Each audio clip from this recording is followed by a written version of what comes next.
જય ગૌ માતા. સહજાનંદ પ્રાકૃતિક ફાર્મ મંથલી. આ મંડપ પદ્ધતિની અંદર તુરિયા છે. જુઓ, કોઈ પણ પ્રકારનું રસાયણ કે ઝેરી જંતુનાશક દવાનો યુઝ કર્યા વગર આ તુરિયાની સાઈઝ, એની તંદુરસ્તી આપ જોઈ શકો છો વિડીયોની અંદર. જો છે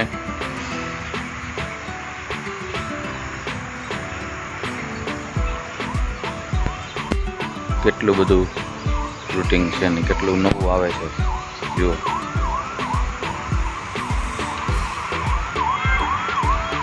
આ બિયારણ આપણું એમનું મૂળ કહો તો હાઇબ્રિડ છે,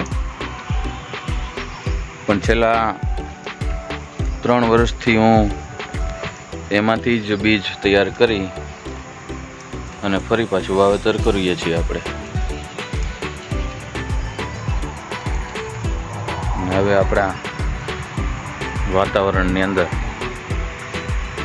એટલું બધું સરસ પરફોર્મન્સ છે તુરિયાનું કે ઓછા રોગ જીવાતની અંદર આવી સરસ તુરિયાની વેરાયટી તૈયાર થાય છે.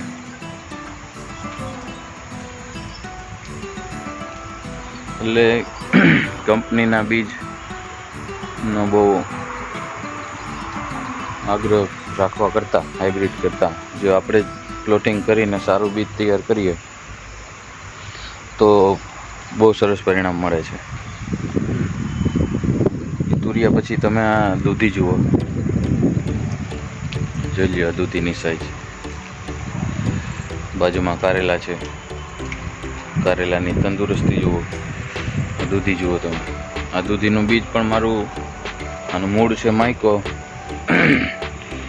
કંપનીનું છે, પણ આ 3જી થી 4થી વખત કદાચ પ્લાન્ટેશન એના એ બીજનું થતું હશે. દર વર્ષે આમાંથી સારી દૂધી ને પહેલાંથી જ આપણે કાઢી અને પછી એમાંથી બીજ તૈયાર કરી લઈએ અને ફરી પાછું એનું જ વાવેતર કરીએ. જો તો વિડીયોના માધ્યમથી બધા જ ખેડૂતોને અથવા જે કોઈ વિડીયો જોઈ રહ્યા છે બધાને એવી ભલામણ છે કે આવો સરસ મજાનું આયોજન કરો. આ વેસ્ટ ડ્રીપની નળીઓ છે, એમાંથી આપણે મંડપ તૈયાર કર્યો છે અને બહુ સરસ રીતે બધા વહેલા ચાલે છે.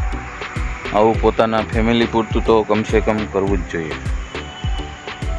ને એક નવાઈની વાત એ છે કે મિત્રો, આની અંદર આ વેલાની અંદર હાલ અત્યાર સુધી હજી કોઈ પણ આમાં જીવામૃત પણ નથી નાખવામાં આવ્યું, ગોકૃપામૃતમ નાખવામાં નથી આવ્યું, અન્યથા ગોબર ગેસની સ્લરી જે અમે વાપરીએ અમારી ખેતીમાં એ પણ આમાં કંઈ હજુ નાખવામાં આવ્યું નથી.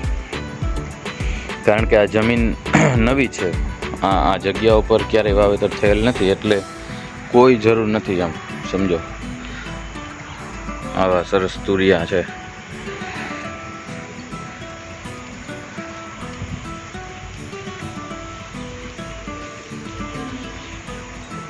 અસ્તુ. જય સ્વામિનારાયણ, જય ગૌ માતા. હવે અમે આ જે તુરિયા છે એમાંથી જ પાછું બીજ તૈયાર કરી લઈશું. જે સારા તુરિયા છે એને આપણે બીજ તરીકે પસંદ કરી અને અલગથી રાખી દઈશું. જય સ્વામિનારાયણ, જય ગૌ માતા.